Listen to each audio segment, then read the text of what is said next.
So, hey everyone, welcome back to another energy forecast. And today we are looking at March. So, I don't know about you, but it does seem like time is speeding up more and more. And it's very appropriate, especially being in February, right? Like this is a leap year. I didn't realize that today was the 29th. But yeah, so today is the 29th and tomorrow begins March. So this is the energy forecast for March 2024. So, there's been a lot of themes coming up for at least me with my clientele and even conversations. And March at first felt kind of like I felt an insecurity about March. But the more and more I felt into it, March was really interesting. So I want to just first off and say that, for all of you that are navigating such rapid change, just to understand that that is par for the course of this year. Much like last year, as I've talked about, that there are certain years that have like signatures, and last year and this year are the signature or the energy dominance of Uranus, the planet Uranus, where there's going to be a lot of rapid change. And it's going to be vitally important that individuals that are going to be watching this or even other things and are looking for how to keep above water with, when I say above water, I'm using metaphor there, keeping above the states of consciousness that are going to be kind of like a hurricane going up and down, up and down. So if you're noticing your mentality and emotions going up and down, up and down, up and down, to understand that we are on a big ocean together and we are navigating our own boat. And it's really important for you to understand that, safety is within you and we are navigating this together. But the more and more I felt into March and I settled down, because at first I felt this resistance and I'm like, oh God, here we go. I got the big clarity that March actually starts the new beginnings, which is very appropriate because we're coming up to Aries energy. The energy of Aries is very initiating, like it gets things started. It starts new beginnings. So, we're kind of washing away right now. We're in Pisces energy. It can be a little bit of a facade that we're kind of experiencing, because Pisces makes you really.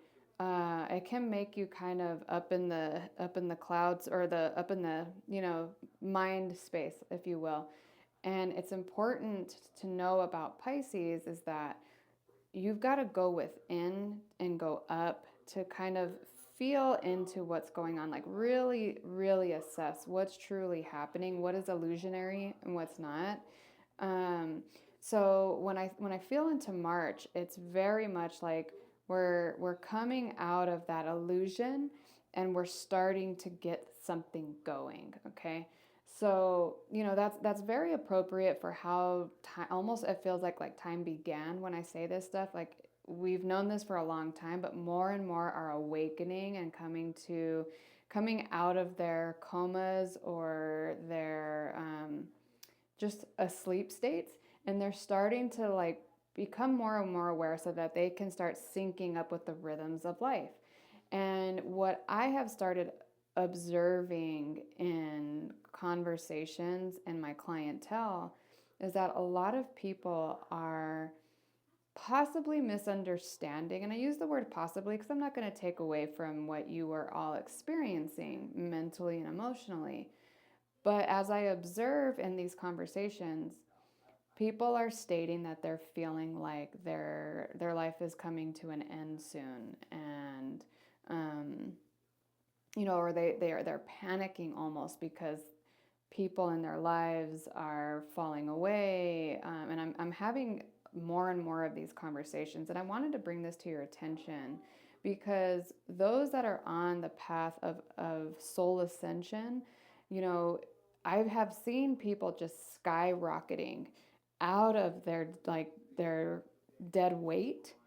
And as they skyrocket out of that dead weight, which is stuff from the past that they have been carrying for so long, is falling away. And with that dead weight goes people with them, because they were attached to that version of you, or you were attached at that with that version of you to them too. And when we release this, we completely go into a different frequency, a different vibration. And those that are with that body of us that once was a part of us, those that are attached to that stay in that for a bit. And then, so a lot of people can say that, like, logically, for those that are on the spiritual path, they do recognize that things start to become more and more lonely, because people, uh, as we change, certain things change. Yeah, sure, we all know that logically. But when we feel it and we actually have a visceral response to this, it's very different. And so when I was meditating before this, very briefly, I saw I saw so many people getting to like a edge of a cliff. Like, if we want to see it as like a vision, like you could think of it as like the Lion King, where you're at that cliff where they pick up the lion, they pick up Simba type of thing, and like it looked like that cliff, but it was all in darkness. And everybody, everybody meaning everyone as an individual who is on this path, are going to be the light bearer. And so they're coming to this edge of the cliff, and they're shining a light, and they're holding it for all of those below to see that, hey, I have risen above this, and I am the hero of my experience. I found my way through this darkness. I am the light. And so you're going to notice that, you may notice, I should say, that March begins this in a much bigger way, where the warrior really starts to ascend and is seen through these challenging times. And if you are one of those that might be panicking and feeling, out of sorts, or you're just not sure what's going on, I encourage you to practice getting in your body. So what does that mean? So many people are in thoughts of, what about tomorrow? What's going to happen here? What about this? But what if that? And da da da da da da da da.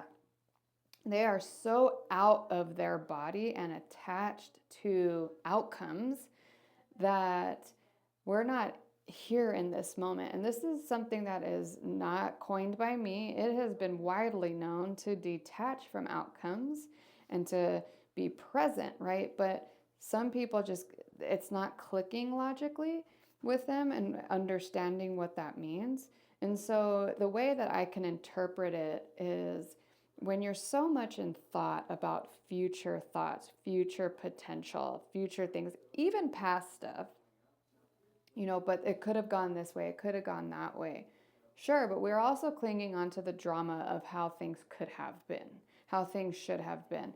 I'm human. I get it. I understand how hard it is to release from those situations, because we've gotten hurt, or we've gotten misunderstood, or we are feeling like we didn't get to really explain ourselves well. Like, there's always these parts of us that are overthinking of how things could have done better, how we could have done, how they could have done better, and again, like, I get it. I understand. I've been there. And also, get back in this moment. This moment is where you can make a difference. If a situation comes up again, now you know to respond differently. And even if you don't catch yourself responding differently, if you can even just catch yourself in the moment of like, wait a minute, pause. And if it takes you longer to think about, wait, I don't know what to do, but this just feels right. Like, at least you're starting to pause. And what I say is, because we've been so polarized to think one way or another way, to behave one way or another way, we're frozen. And our mind is I like to use the word mutable, because I think of the signs that are mutable and they can change and they can adapt. Well, the brain is similar in a sense of neuroplasticity. You can change the way the brain works. You don't have to have it where it's not, where it continues to repeat this. Like, I look at a CD that scratches. It's like, you know what I mean? So I'm thinking to myself, in the brain, when we start just catching ourselves outside of our body, thinking about what to do, thinking about how could I have done better, how could have they done better, blah, blah, blah, blah, blah. We are, if we can catch ourselves in that moment, we're already starting the defrosting of the polarization. Because I think polarized, polar, frozen, that's how my mind works. So then I start thinking about, well, we're defrosting, and with that creates an ability to be movable, adaptable, changeable.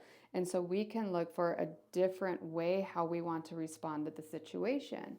And so that is something for you to be mindful of in these coming, I want to say, weeks and months, because not necessarily years. As you start getting used to a new way of being, years won't be a thing, because you're going to create new habits and patterns and a new way, a higher way of observing your existence and how you want to behave in this world, how you want to think. And so we're going through this ascension process. And, it's just that we've got to learn to come back inward. We got to learn to feel. And so many people aren't even aware that what is the feeling of safety? And we're looking for external beings to feel safe with, when really, at least from my experience, what I've noticed is that I'm most safe when I'm feeling my breath, when I'm feeling my body and how I'm in this moment. The moment I start feeling unsafe is when I think of scenarios, and then I start getting all of these spidey senses, and I start like, okay, I'm feeling anxious, I'm feeling nervous now. Okay, that's because you're there, or you haven't mastered this situation, and so you're coming out of your comfort zone, and so you're feeling a little panicky, possibly because you might not do well, because we're so used to criticism, we're so used to being picked on, or the finger being pointed at us in our society, versus others that have compassion and just saying like, it's okay. Like, and that's something that I've also observed in conversation as well, is that people don't even recognize what a healthy conversation is, because we're so used to being on defense that we can't relax in conversations. Um, and I was just having, with a few clients this past week, of how they're saying, I don't even know what a healthy relationship is. I don't even know. I feel so lonely. I don't even know what it means, if I should even be in one. Whereas other people are like, I'm looking for deep connection, but I don't know how that's going to be, because I want to be able to relax and say what I want to say, but not being judged by it. And so what we're observing now is that people are so on edge, and we're so polarized to think that my way is the only way of existence, that we lack compassion to understand that everyone has a different perspective of our existence. And so this is very much what we're coming into an awakening of like, whoa, there are multiple realities happening. And it sounds very like movie-like, but it's not. It's just all of our brains are different. So it's very much coming online. And that's why we're going to be noticing people's mentality and emotions doing these like hell of a roller coaster throughout the weeks, throughout the months, because everyone's on their own level of ascension, their own speed. And we just want to make sure that we come back into our body regularly. We center in our own energy. We release expectations, outcomes, thoughts, worries, concerns. That's all in the state of fear of, but what about this type of thing. When we come into this present moment, we experience what is, okay? What is now? Right now, I'm just breathing. I'm safe in this room, and I don't have to be out there yet. I am here. I am safe here.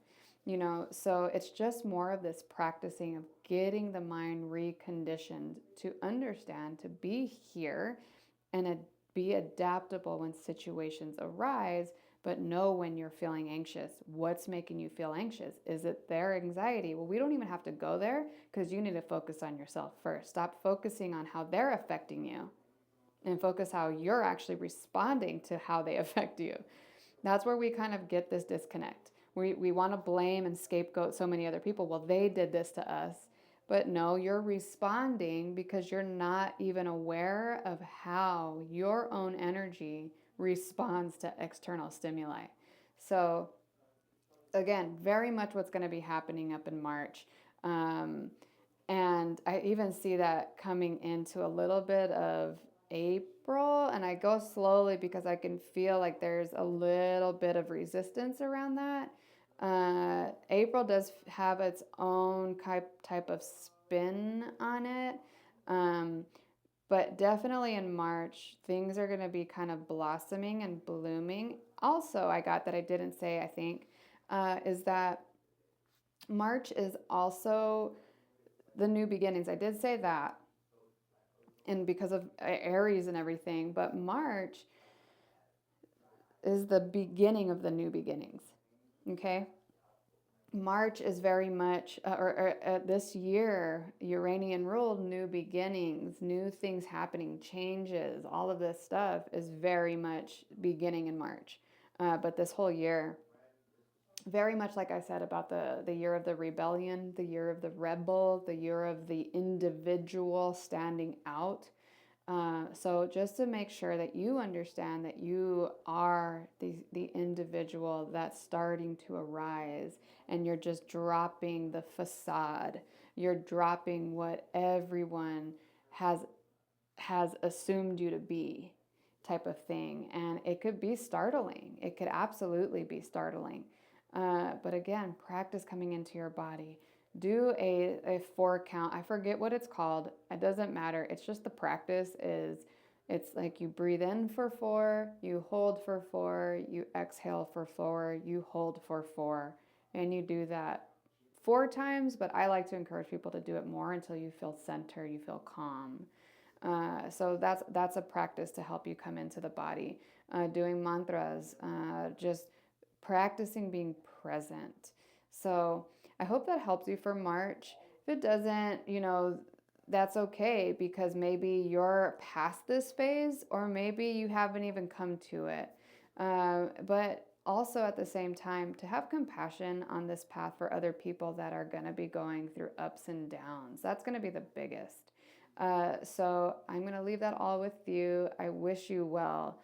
And most importantly, take care of yourself. Bye for now.